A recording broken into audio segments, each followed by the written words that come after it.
మనం తినే ఆహారాన్ని బట్టే మన శక్తి సామర్థ్యాలు అవి బ్యాన్ చేయాలి. చెయ్యరు, ఎందుకంటే సన్నయి తెల్లయి తింటాం అలవాటు అయిపోయింది సార్, అది లేకపోతే తినలేమన్నట్టుంది ఉంది కదా. మీకు మధ్యాహ్నం వీటితో భోజనం పెడతా, ఎంత లావు ఉంటాయో చూడండి, ఎంత టేస్టీగా ఉంటాయో చూడండి. మనం ఆ తెల్ల బియ్యం అలవాటు పడిపోయారు చాలామంది. మీకు చెప్పాను కదా 35 పెళ్ళిళ్ళు చేసామని. 35 పెళ్ళిళ్ళలో కూడా ఈ బియ్యాలతోనే పెట్టాం మేము భోజనం. ఇలా మనం చేస్తే ఏమవుతుందంటే, మీరు ఏదైతే ఒక నిజంగా బ్రాండ్ క్రియేట్ చేయాలంటే ఇలా 2 బియ్యాల మీద పనిచేయండి. ఫస్ట్ కుల్లాకార్, ఇంకోటి మాపిళ్ళి సాంబార్. మాపిళ్ళి సాంబార్ ఎందుకంటే 5 కేజీలు తిన్న తర్వాత అమ్మాయిని కన్సీవ్ చేసేస్తాడు అబ్బాయి తింటే. అమ్మాయి కన్సీవ్ అయినాక కుల్లాకార్ రైస్ అది తింటే నార్మల్ డెలివరీ అవుతారు. డెలివరీ నార్మల్ గా అవ్వడానికి తినే తిండికి ఎట్లా సార్ సంబంధం ఉంది? ఎట్లా సార్ సంబంధం? నేచర్ డిజైన్, అది నాది కాదు. తిండిని బట్టే. మరి అమ్మమ్మ వాళ్ళందరూ యోగాలు చేయాలి, పనులు చేయాలి, 9వ నెల కాన్పర్య వరకు యాక్టివ్ గా ఉండాలి. దానికి తోడు ఇది, దానికి తోడు. అంటే పని చేయకుండా కూర్చోమని నేను చెప్పట్లా. మీరు ఒకళ్ళు ఇంటర్వ్యూ చేయాలి, నేను నెంబర్ ఇస్తాను, సంగారెడ్డిలో ఉన్నారు, వాళ్ళు ఇంటర్వ్యూ చేయండి దంపతులు ఇద్దరిని. చాలా ఆసక్తికరమైన విషయాలు మీకు తెలుస్తాయి. ఆ అమ్మాయి మొదటి సంతానం ఆమె డెలివరీ చేసుకుని పిల్లోడిని డాక్టర్ చేతిలో పెట్టింది. ఆవిడే డెలివరీ చేస్తా. ఇంకొకటి 2వ పిల్లోడు కూడా పుట్టాడు. వాళ్ళని కానీ మీరు చేస్తే అదొక ఇన్స్టిట్యూట్ పెట్టాలి అనేది చెప్పాను నేను వాళ్ళకి. ఇప్పుడు ఇలాంటి భోజనం అందిస్తాం. ఆ అమ్మాయి ఏవైతే ఎక్సర్సైజ్ చేసిందో 2వ కాన్పుకి 3 నిమిషాల ముందు వెళ్ళింది హాస్పిటల్కి. పెయిన్స్ వచ్చిన తర్వాత 3 నిమిషాల ముందు అడ్మిట్ అయ్యింది. కాన్పు చేసుకుని ఈవినింగ్ వచ్చేసింది. అంటే న్యాచురల్ డెలివరీ అంటే ఒకప్పుడు మన మామలు చూసినవే కదా అదంతా. అంటే అలాంటి భోజనం తిన్నారు, అలా పనులు చేశారు. ఇప్పుడు అలాంటి భోజనం తినట్లేదు, ఆ పనులు అంతకన్నా చేయట్లేదు. కూర్చొని డాక్టర్లు ఎవరు రెస్ట్ తీసుకోమంటున్నారు. ఇవన్నీ కదలాలి. అందుకని ఇండియన్ కమోట్ మనం వాడాలి. వెస్టర్న్ ఏంటి, ఇప్పుడు అందరి ఇళ్ళలో వెస్టర్న్ కమోట్ ఉంది, దానివల్ల ఈ కండరాలు కదలట్లేదు. అందుకని ఇండియన్ కమోట్స్ ఒకప్పుడు వాడారు, ఇళ్ళల్లో ఊర్లో అన్నీ అవే కదా. అట్లా జరగాలి, అలా జరగట్లేదు. ఈ ఎక్సర్సైజ్ అంతా సహజ ప్రక్రియలో మనం చేసుకునే పనులతో మన అవసరాలకి అలా జరిగింది, కాన్పులు అయిపోయినాయి అంతే. అదే మీ ఇంట్లో ఏది వెస్టర్నైజ్ ఉండదా సార్? అంతా ఇండియన్ సిస్టమ్ ఉన్నాయి, అది ఉంది, ఇది ఉంది.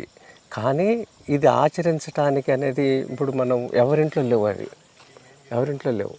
కానీ ఇది ఇప్పుడు మనం ఒక కన్సీవ్ అయిన అమ్మాయికి ఇవన్నీ చెప్పి సంస్కారాల గురించి, ఆహారం గురించి, నియమాల గురించి, ఎక్సర్సైజ్ గురించి ఒక ఇన్స్టిట్యూట్ లేదు. అలా వాళ్ళని పెట్టమన్నారు, వాళ్ళు పెట్టగలుగుతారు. వాళ్ళు దాంట్లో చాలా స్టడీ చేశారు, వాళ్ళిద్దరు పిల్లలతోనే చాలా స్టడీ చేసుకున్నారు. వాళ్ళు మాకు నూనె సప్లై చేస్తారు మా షాప్కి. ఇది కోల్డ్ ప్రెస్ ఆయిల్.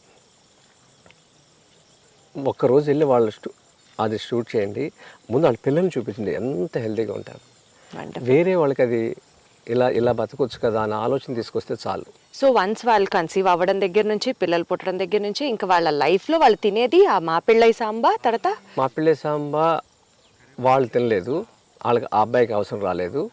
ఇది సమాజంలో ఉన్న లోటు, ఇది దీనికి అది మనం పండించాలి. మెడిసిన్ వాళ్ళకి అన్నట్టు ఎవరికైతే లేదో వాళ్ళకి. కాకపోతే ఈ కుల్లాకార్ అనేది ప్రతి గర్భిణికి కావాలి. సో ఇది కూడా pertaining to only pregnant women కి మాత్రమే కుల్లాకార్ ఎవరైనా తినొచ్చు, వాళ్ళకి మంచిది. అసలు మామూలుగా ఏ బియ్యం తింటే మంచిది? బ్లాక్ రైస్, రెడ్ రైస్ పైన బాలింతలు కంటిన్యూ చేస్తే, ఒకవేళ ఆ అమ్మాయికి ట్విన్స్ పుట్టారనుకోండి, ఇద్దరికి సరిపడే పాలు ఉంటాయి తల్లి దగ్గర. ఏ బియ్యం తింటే?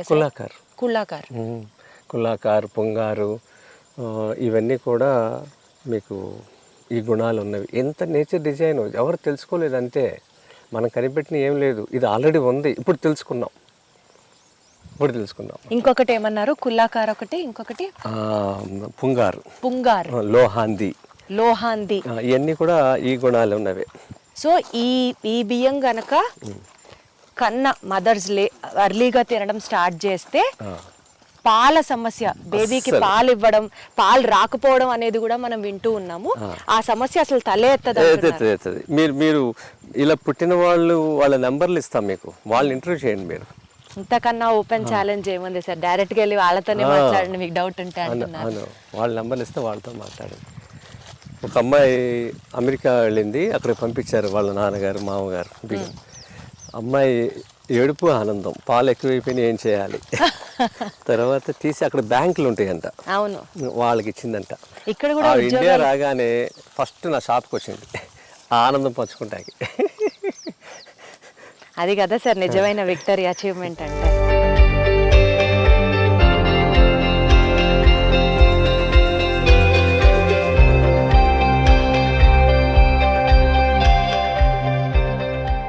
ఇది లోపల వరి చేను, ఇది రైతులకు చూపించాల్సిన విషయం. లోపల వరి ఉంది కదా, గట్ల మీద మనం ఇందాక మీరు చెప్పినట్లుగా అరటి, పసుపు, కంది, ఇది గ్లిరిసీడియా, ఇవి కట్ చేసి కొమ్మలము మల్చింగ్ వాడేస్తాము. అంటే ప్రతి అంగుళం మనం ఇలా వాడుకోవటం వల్ల అదనపు ఆదాయం రైతుకి అంటే వరిలో 20,000 25,000 మించి ఆదాయం లేదు ఎక్కడైనా సరే. ఇలా మనం పసుపు పెట్టుకున్నాం అనుకోండి, వరి పంట వచ్చినట్టు ఉంటుంది, పసుపు వచ్చినట్టు ఉంటుంది. పసుపు 100 కేజీలు వచ్చిన ఎకరానికి దీన్ని ఉడకబెడితే 25 కేజీలు వస్తుంది. 25 కేజీలు ఇంటూ 300 రూపీస్ ఉంది వాళ్ళ, అంటే దగ్గరగా ఒక 10,000 రూపీస్ మనకి వీటి నుంచి ఊరికి గట్టెమ్మట వేసుకుంటూ వెళ్తూనే వచ్చినట్టు. చూడండి ఈ గ్యాప్, దీనికి మధ్యలో కంది పెట్టాం, కంది కొంచెం పోతు మీద ఉంది. ఇలా మనం ప్రతి అంగుళం ఇక్కడి నుంచి మనం ఆదాయం తీసుకోవచ్చు. ప్రతి అంగుళం వరి వేస్తే వరే వేస్తారు కానీ ఏమీ పెట్టరు ఎవరు. లక్షల హెక్టార్ల భూమి అలా ఖాళీగా ఉంది వాళ్ళ. ఇది మొత్తం మాపిళ్ళి సాంబ పెట్టాం. ఈ 2 రాష్ట్రాల్లో పండించట్లా, అయితే 4-5 పండిస్తున్నారు. ఎందుకంటే 7 నెలలు పంట, 7 అడుగులు ఎత్తు, చూశారు కదా. 7 నెలలు అంటే వేరే ఇంకో పంట వేసుకుంటే వాళ్ళకి టైం ఉండదు. పంట మనకి నార్మల్గా అయితే వరి 4 to 5 months, 4 to 5, ఇది 2 months ఎక్స్ట్రా. ఎక్స్ట్రా ఉన్నప్పుడు ఏముందంటే నెక్స్ట్ సీజన్ వాళ్ళు సెట్ కాదు. అవును, వర్షాలు మిగిలిన 5 నెలలు ఇంకా ఖాళీగా ఉంచాలి. చిన్న పంటలు వేసుకోవాలి, అకాల వర్షాలు పడితే కష్టం. అందుకని 2 పంటల ఆదాయం దీంట్లో తీయాలి. కానీ ఇంకో విచిత్రం ఏంటంటే పక్షులన్నీ ఇక్కడికి వచ్చేస్తాయి. పక్షులు ఎందుకంటే 2 నెలలు వాళ్ళకి ఏం దొరకదు కదా, అన్ని పంటలు అయిపోతాయి ఊర్లో. 2 నెలలు ఇంకా ఇది అన్ని ఊరు పక్షులన్నీ ఇక్కడే ఉంటాయి, తోలినా కదలవాయి. అందుకని ఇప్పుడు దీంట్లో 5 నుంచి ఎన్ని బస్తాలు వస్తాయి మనకి? 5 నుంచి 8 వస్తాయా? 8 బస్తాలు వస్తాయి. మామూలుగా 15-16 బస్తాలు వచ్చినాయి. అందుకనే రైతు గిట్టుబాటు అవ్వదు అంటాడు. అయినా కూడా దీన్ని పండిస్తే మీకు దగ్గరగా 7-8 బస్తాలు వచ్చినా ఈ బియ్యం 200 నుంచి 400 రూపాయలు అమ్ముతున్నారు కర్ణాటకలో, తమిళనాడులో. 1 కేజీ బియ్యం. ఇది మళ్ళీ సన్నగా ఉంటుందా, లావుగా ఉంటుంది, ఎర్రగా ఉంటుంది. కానీ 5 కేజీలు చాలు. ఫెర్టిలైజర్ సెంటర్కి వెళ్తే 2 లక్షలు అవుతుంది కదా, ఇది 5 కేజీలు బియ్యం తీసుకుంటే అయిపోతుంది. అలా వచ్చారా? అంటే 1000 రూపాయలతో పని అయిపోయిందిగా. అంతేగా. అంటే ఉత్పత్తి తగ్గిన ధర ఎక్కువ ఉన్నప్పుడు వాళ్ళకి అది సస్టైన్ అవ్వచ్చు. Got it. అన్న లాంగ్ రన్ ఆలోచించాలి.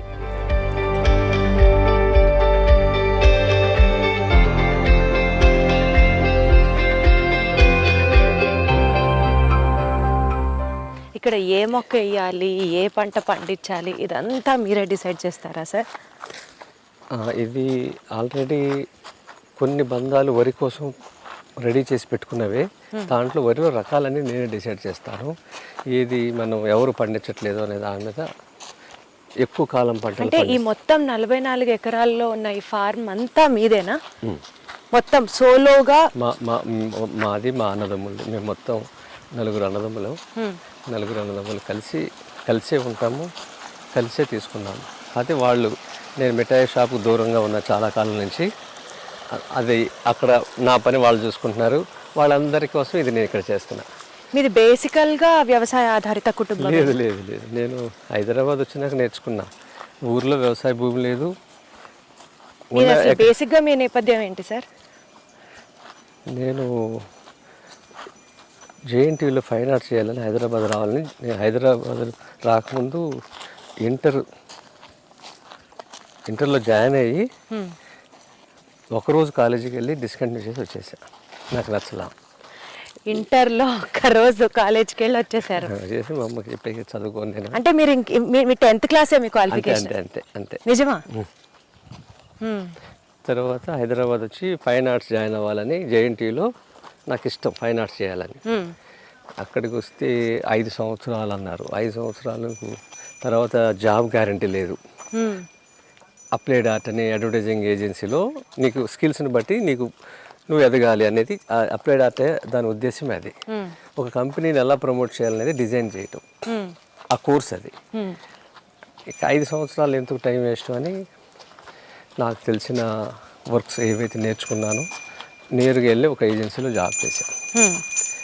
చేసిన తర్వాత అక్కడ 1 సంవత్సరం నేర్చుకున్నాక మెలకువలన్నీ నేనే ఓన్గా స్టార్ట్ చేసుకున్నా ఒక డిజైన్ కంపెనీ చేసుకుని టీవీఎస్ మోటార్ కంపెనీకి స్పెక్ట్రా వెహికల్ అని ఒకటి కొత్తగా లాంచ్ చేశాను. TVS spectra. దానికి ఏపీ తెలంగాణ మొత్తం నేనే డిజైన్ చేసింది లాంచింగ్ ప్రొడక్ట్ అంతా. So how to launch that అన్నది. అబ్బో, అసలు సంబంధం లేని బ్యాక్ డ్రాప్. ఆ రోజుల్లో నాకు 1998లో 5 లక్షల రూపాయలు నాకు ప్రాఫిట్ వచ్చింది. ఇక్కడ నుంచి ఇంకా నేను డిజైన్స్ చెయ్యను చేశా. మహేంద్ర కూడా చేశా, వాళ్ళు అడిగారు. ఇక మా అన్నయ్య అంటే ఫుడ్ బిజినెస్ ఇంట్రెస్ట్, ఆయన కోసం దిగా నేను. ఆయన మజిలీపట్నంలో ఉండేటప్పుడు ఆయన కోసం, మాది బందర్ కదా, బందర్ లడ్డుని ఇక్కడ హైదరాబాద్ తీసుకురావాలి అనేది ఆయన ప్రయత్నం. అలా బందర్ని హైదరాబాద్ తెచ్చా. ఆ లడ్డూతో మొదలుపెట్టి ఇక ఒక దాంతో కాదని ఇంకా అలా అలా అలా స్వీట్స్ సామ్రాజ్యం అలా అలా విస్తరించారు. అనుకోకుండా జరిగింది. కానీ తర్వాత ఈ పాలేకర్ గారి పరిచయం అవటం, వ్యవసాయము, రాజీవ్ దీక్షిత్ గారి పరిచయం అవటం, ఇవన్నీ ఇక ఒకటి భూమి తీసుకుని అప్పటి వరకు మేము ఏదైతే సంపాదించుకున్నామో మొత్తం తీసుకొచ్చి భూమి కొనుక్కున్నాం. వచ్చి ఈ వ్యవసాయం చేయడం మొదలుపెట్టాం.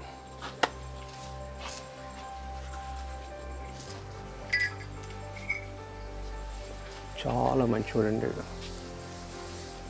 వీడి పేరు పాండవ ప్రియ. పాండవ ప్రియ. పాండవ ప్రియ అంటే పాండవులకి ఇష్టమైన వాడు ఎవరు?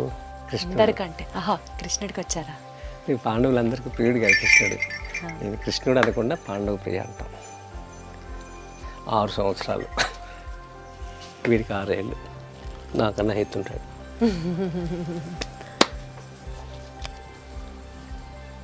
వీడి పేరు శంకరయ్య. శంకర్ పేరు శంభో. బా, పిలిస్తే పలుకుతున్నాయి కదా సార్.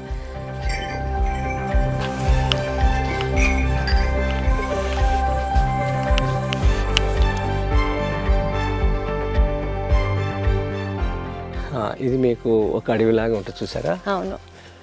దీంట్లో ఇది 1 ఎకరం ఒక మనిషి చేసుకుంటే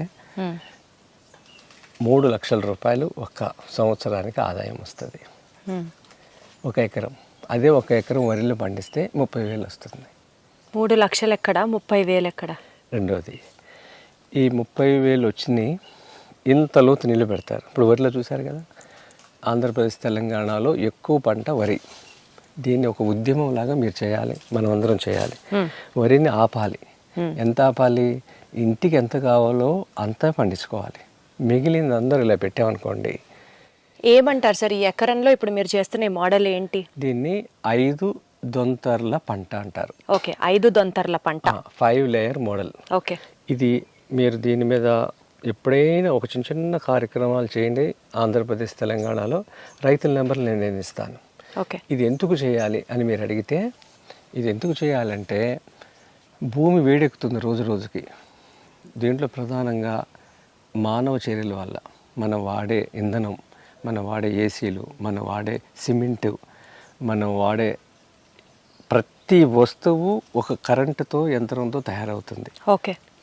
ప్రతిదీ. నేను ఈ చేత్తో తయారు చేసింది, నేను వాడుకున్న ప్రతిదీ చేత్తో తయారు చేశాడు మనిషి. దీంట్లో ఎక్కడ విద్యుత్తు వాళ్ళ, ఇంధనం వాళ్ళ. భూమి కార్బన్ డైఆక్సైడ్తో నింపేసి మనకి ఒకవైపు మంచు కరిగిపోతుంది, సముద్ర మట్టాలు పెరుగుతాయి భవిష్యత్తులో, అకాల వర్షాలు, సునామీలు అన్నీ. ఇప్పుడు ఎన్నిటికి కారణం మనిషి చేస్తున్న పని. రెండోది, అజ్ఞానంతో వరి పండిస్తున్నాడు కదా, అలా కాకుండా దీన్ని బహువార్షిక పంటలను కూడా అనొచ్చు. ఓకే. అంటే దీంట్లో మళ్ళీ ట్రాక్టర్ రాదు, దున్నటం ఉండదు.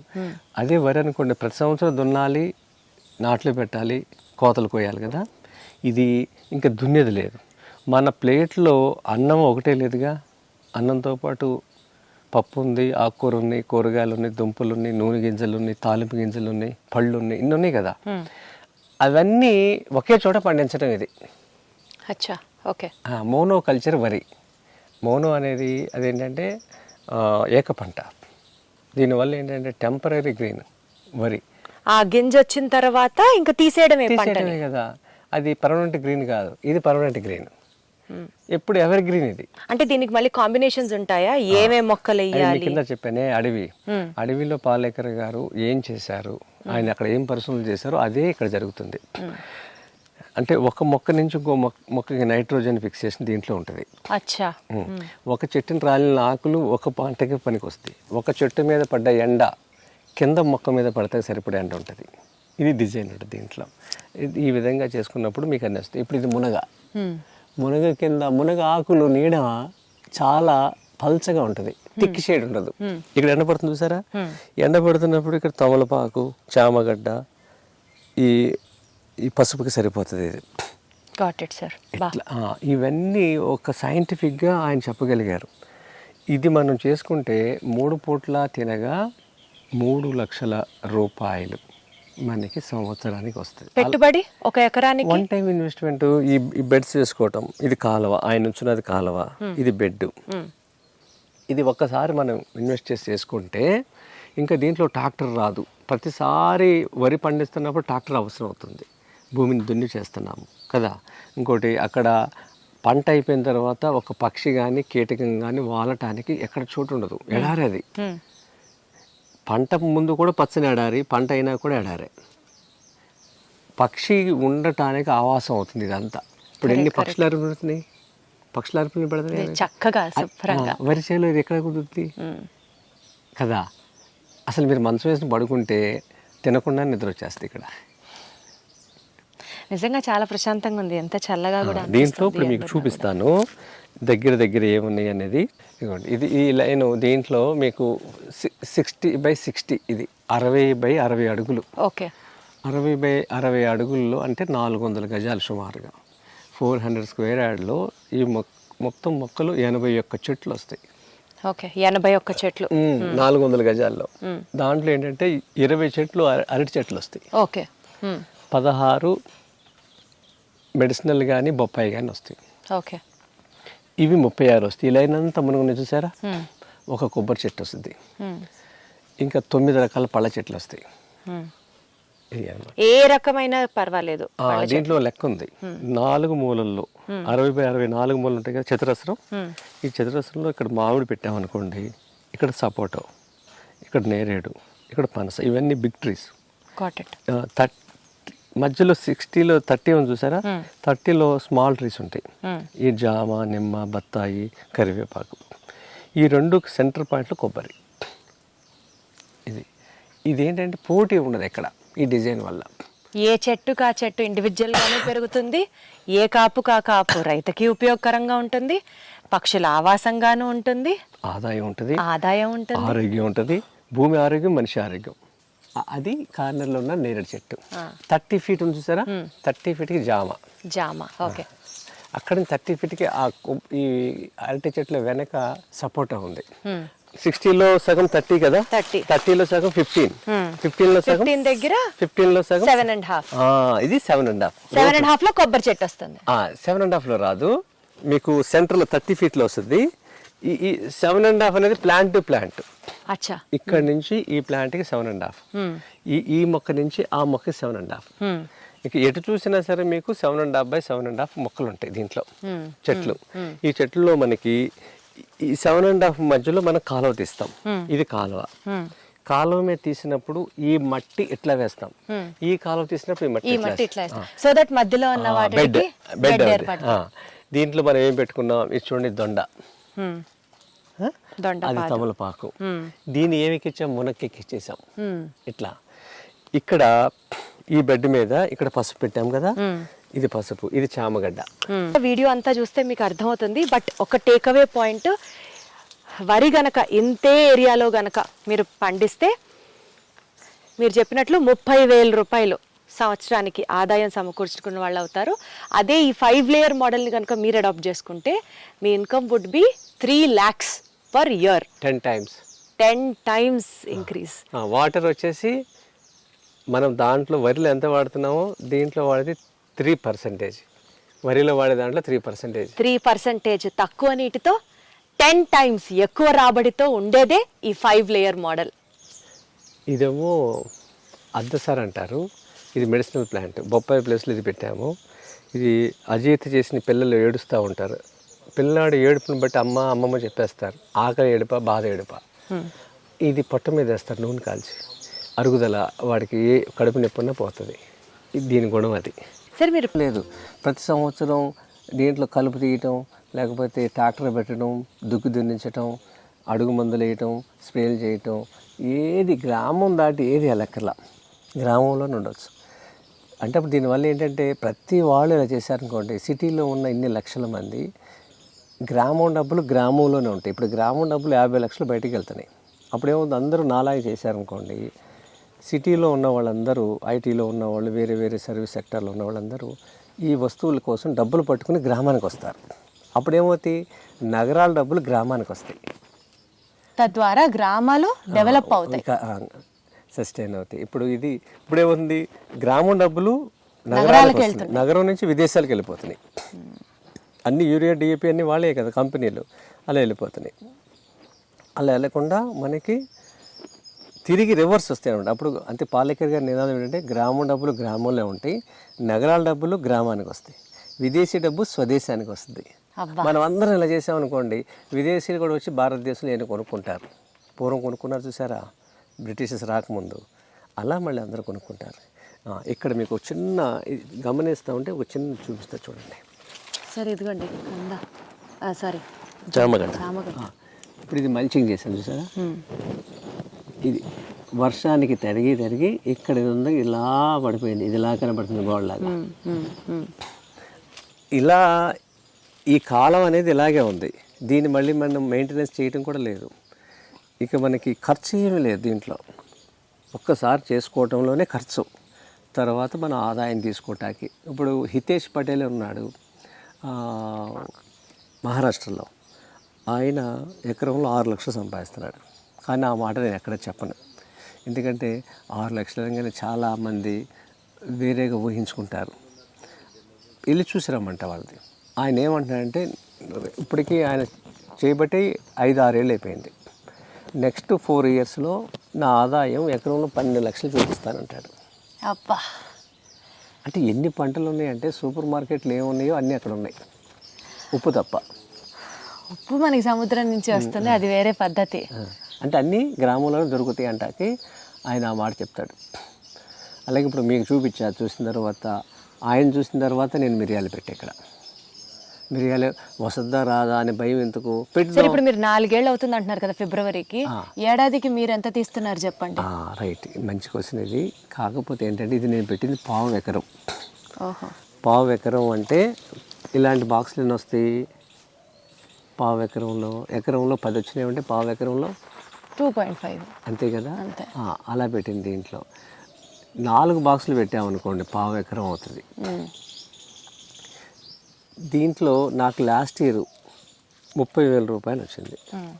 పసుపు ద్వారానే ఎక్కువ వచ్చింది. పసుపు నాకు 600 కేజీలు వచ్చింది. 600 కేజీలు ఇలా పెట్టడం వల్ల ఒక బాక్స్ ద్వారా 600లో మనం దాన్ని ఉడకపెట్టి తీసింది మళ్ళీ మీకు 4%. అంటే ఎంత 120 కేజీస్ వచ్చింది. 120 ఇంటూ మళ్ళీ మీరు బయటికి ఎంత అమ్ముతున్నారు? 300 రూపీస్. ఎవరైనా ఊర్లో అమ్ముకోవచ్చు. 300 రూపీస్. 300 అంటే చూసుకోండి, 100 కేజీస్, 20 కేజీస్ ఇంట్లో వాడుకున్నా 100 కేజీస్ అమ్మితే 100 ఇంటూ 300 30,000 దాంట్లో వచ్చేసింది కదా. ఇంకా అరటిపళ్ళు, ఇంకా మీకు మెడిసినల్గా ఉన్నాయి మొక్కలు, అల్లము, తర్వాత ఆకుకూరలు, కూరగాయలు, కంద, ఇవన్నీ కూడా మనకు అదనపు ఆదాయం. అంటే గుడ్డి లెక్కలు వేసుకున్నా సరే మనకి పసుపుతో డబ్బులు వచ్చేస్తున్నాయి. ఇది నాకు వచ్చింది తరకటూరు, కృష్ణా జిల్లాలో. అక్కడ ఇంకా బాగా చేశాను, ఒకే బాక్స్ చేశాను. ఎందుకంటే మాగాణులు ఆపేయాలనే దాంట్లో నేను అక్కడ పనిచేస్తున్నాను. మాగాణుల్లో వరి కి బదులుగా ఇది చూపించాలని మాగాణిని ఏం చేశాను, వేసవి కాలంలో చెరువు తవ్వి మట్టితో భూమిని ఎత్తులేపేసా. లేపి అక్కడ ఈ మోడల్ పెట్టాను. ఆ మోడల్ చూస్తే చాలామంది వచ్చారు ఇప్పటికి. ఇలా ప్రతి వాళ్ళు ఒక బాక్స్ పెట్టుకుంటే మీకు ఇంటికి కావాల్సిన బజార్కి వెళ్లకుండా బతకటం. రెండోది, ప్రతి వస్తువు కొంటాకి మనం 2 వీలర్ 4 వీలర్ తీస్తున్నాం కదా, ఇవన్నీ ఇంధనం ఆధారమే కదా. అలా మనం అసలు ముందు ఆటలు కూడా తగ్గించుకోవడం. ఒక వస్తువు కొంటాకి బయటికి వెళ్లకుండా బతకటం కూడా ఇంపార్టెంటే కదా. ఇది అమ్ముకుంటాకి కాదు, తినటానికి తినడానికి అన్నట్టు ఫస్ట్ అర్థం చేసుకోవాలి. ఒక బాక్స్ పెట్టుకోమంటా నేను 60x60. దీంట్లో అగ్గిపెట్ట లాంటి ఇళ్లలో బతికే జనాలకి ఇవాళ కాంక్రీట్ జంగల్లో ఒక బాక్స్ వ్యవసాయం చేసి అందరూ తినండి అంటే అసలు సాధ్యమేనా సార్? అది ఎందుకు కాదు. 1000 గజాల స్థలం ఉందనుకోండి ఊర్లో, ఇది ఎక్కడ చేయొచ్చు? వ్యవసాయ భూమిలో చేయొచ్చు, గ్రామాల్లో చేయొచ్చు, పట్టణాల్లో చేయొచ్చు, నగరాల్లో చేయొచ్చు. 1000 గజాల స్థలం ఉన్న వాళ్ళు 300 గజాలు ఇల్లు కట్టుకుని 400 గజాలు ఇది పెట్టుకుని 700 గజాలు, ఇంకొక 250 300 గజాల్లో ఆవును పెట్టుకుంటే సిటీలో కూడా చేసుకోవచ్చు. ఆచరణ సాధ్యమేనా? చేసుకోవచ్చు, ఎందుకు కాదు. భూమి అన్నపూర్ణేశ్వరి ఎక్కడైనా చేయొచ్చు. ఈ భూమిలో అంతకుముందు వరి పండించిన భూమి ఇది, మీరు కూర్చున్నది. మరి వాళ్ళు ఎందుకు అవుతుంది కదా. మనసు ఉంటే మార్గం ఉంటుంది, అది సారాంశం.